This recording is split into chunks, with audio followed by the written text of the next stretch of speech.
beaucoup d'événements ces derniers temps avec notamment l'approbation de l'ETF Bitcoin, mais aussi beaucoup de bruit, que ce soit sur les réseaux sociaux ou sur les marchés. Dans cette vidéo, on va voir ensemble tout ce qu'il faut savoir autour de ces ETF Bitcoin, qu'est-ce que c'est, quels sont leurs impacts, quelles sont les actions qui ont déjà été mises en place et aussi comment vous pouvez vous préparer à la suite. Allez, c'est parti. Alors tout d'abord, il y a eu pas mal de rebondissements autour de l'approbation de ces fameux ETF. Un ETF, c'est un fonds indiciel qui est coté en bourse et qui reproduit l'évolution de la valeur d'un actif donné et qui permet d'obtenir les mêmes rendements ou les mêmes pertes que celui-ci. Donc dans le cas de l'ETF Bitcoin, ça permet donc à des particuliers ou ça peut très bien être des entreprises, des institutionnels, de s'exposer au Bitcoin sans avoir besoin d'en posséder un ou d'en gérer la sécurité. Aujourd'hui, si vous êtes un investisseur sur les crypto-monnaies, vous avez peut-être votre propre wallet avec vos propres cryptos, votre seed phrase, et donc c'est vous qui êtes responsable de votre crypto. Et bien avec les ETF Bitcoin, pas besoin, n'importe qui peut aller dans une banque, etc.,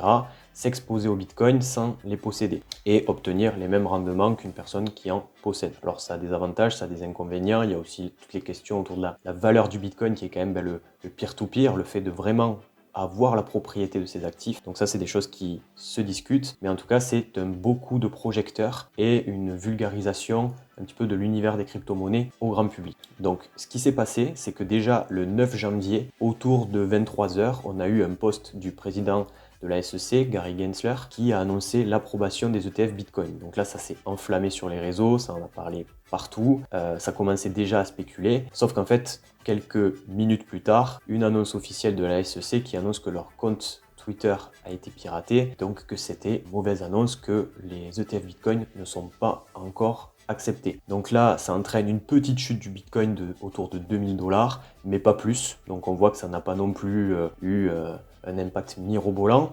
Il y a eu des accusations de manipulation de marché. J'irai pas jusque-là, l'explication officielle qui nous a été donnée par le compte de X officiel, c'est que tout simplement ils n'avaient pas activé la double authentification, ce qui est un peu voilà, assez risible parce qu'on est quand même sur une institution de grande renommée qui est réputée pour sa sécurité, etc. Et on voit qu'en fait, même leur président a du mal à gérer son compte Twitter. Bon, je veux pas faire l'avocat du diable, mais il y a beaucoup d'institutions qui fonctionnent comme ça, malheureusement, dont les niveaux de sécurité sont pas optimum, même s'ils bénéficient d'une certaine aura et d'un certain prestige. Voilà, on va pas se mentir. Bref, donc là, ça fait aussi passer le marché des cryptos pour un marché un peu de clown, hein, malheureusement. C'est toujours dans la crypto qu'il y a ce genre de trucs, voilà, des fausses annonces d'ETF, des piratages de comptes Twitter, la fermeture de FTX, voilà, bon. Donc bref, grosse faux espoir, en tout cas pour ceux qui sont en faveur de l'approbation de l'ETF Bitcoin, et il a fallu attendre le lendemain, c'est-à-dire 15 ans exactement après le lancement de Bitcoin, jour pour jour, les ETF Bitcoin sont officiellement acceptés. Donc là, il y a eu beaucoup de personnes qui donnaient des prédictions. Est-ce que ça va FOMO? Beaucoup de personnes vont acheter ou est-ce que beaucoup de personnes vont vendre?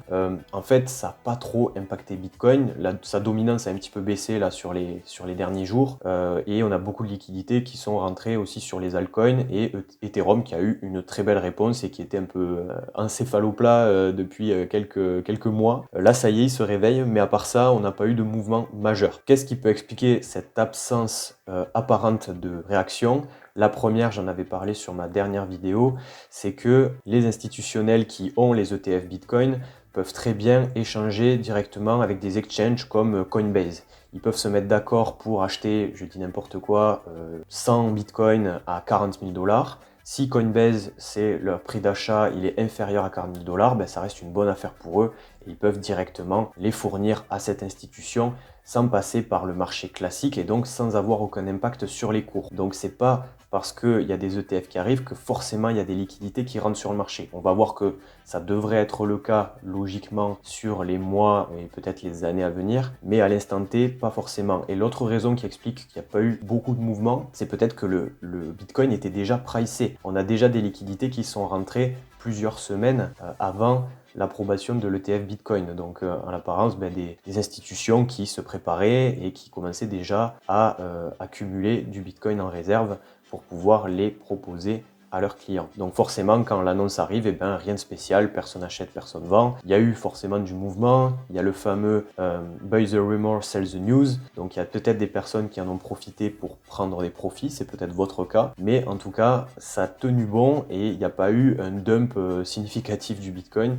Donc il y a quand même beaucoup de holders et ça c'est assez encourageant pour la suite et pour une tendance haussière. Maintenant, il y a eu un post que je vous ai partagé sur mon compte X, n'hésitez pas à aller vous abonner, je réagis beaucoup plus à chaud sur les actualités de la crypto-monnaie, du Web3 ou même des projets NFT, Play to Earn et ainsi de suite. Donc voilà, c'est l'occasion d'aller suivre tout ça. J'ai partagé un tweet de Eric Larchevêque, le fondateur de Ledger, que je trouve avec des analyses très pertinentes et qui nous donne quelques suppositions pour la suite et ce que ça peut impacter pour Bitcoin. Alors lui, il a aussi un peu une vision philosophique par rapport à Bitcoin, le fait de posséder son argent, le côté décentralisé, il y tient beaucoup et donc il dit que d'un point de vue purement philosophique, l'approbation des ETF Bitcoin, ça n'a aucun impact. Pour lui, un Bitcoin, c'est toujours un Bitcoin. Il continue sa route, il continue son adoption. On l'espère en tout cas si vous croyez aux crypto-monnaies et au Web3. Et peu importe ce qui se passe autour, c'est un peu du bruit entre guillemets. Ceux qui veulent en acquérir et vraiment posséder leur Bitcoin, ils peuvent le faire, ils savent comment le faire. Vous avez toutes les explications sur mes précédentes vidéos, donc n'hésitez pas à les checker si ça vous intéresse. Et après, voilà, c'est la même chose par exemple pour la chute de FTX,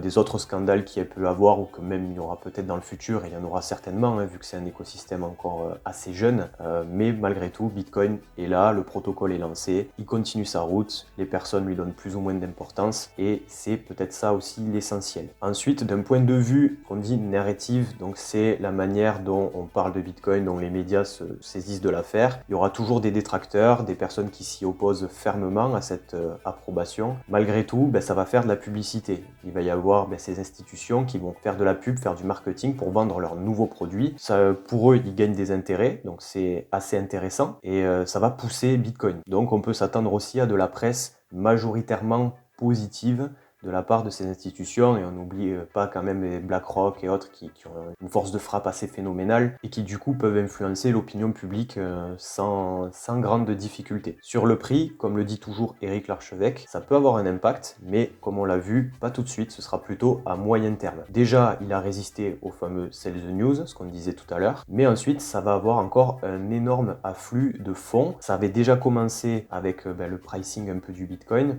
et l'arrivée de liquidités sur le marché des cryptos, mais là ça devrait continuer, surtout si les ETF Bitcoin rencontrent du succès aux côtés du grand public. Donc lui, il estime que ça va avoir une entrée entre 30 et 100 milliards de dollars. Voilà, donc on voit que la fourchette est quand même très très large, mais ça vous donne un peu un ordre de grandeur, ce qui correspond à une pression acheteuse de 300 000 à 1,5 million de Bitcoin. Selon Eric, ce serait cette année. Moi, je l'appelle Eric, on se connaît pas, mais c'est pas grave.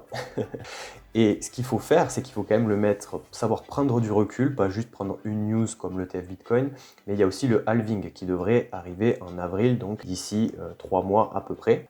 Donc là, en fait, c'est l'émission de nouveaux Bitcoin va être divisée par 2, les récompenses accordées aux mineurs par 2, et donc le prix devrait subir aussi une forte pression à la hausse, puisque vu qu'on limite l'offre, si la demande augmente en parallèle, et c'est très bénéfique et ça peut entraîner qu'une hausse. Et donc il s'avance sur un prix, il se dit que dans les 12 mois, donc sur l'année 2024, Bitcoin pourra dépasser, je le cite, très probablement les 100 000 dollars. Voilà. Alors ceci bien sûr n'est pas un conseil en investissement, je vous donne juste des analyses et mon retour sur les ETF pour que vous compreniez bien quels sont les enjeux et quels sont les impacts potentiels que ça peut avoir. Après, c'est à vous de suivre vos plans, d'avoir des objectifs bien clairs et de faire attention à tous les biais psychologiques et tous les leviers marketing qui pourront être activés sur les prochains mois à venir. Voilà, alors sur cette vidéo, moi je serais très ravi d'avoir votre avis en commentaire sur comment vous recevez l'ETF Bitcoin.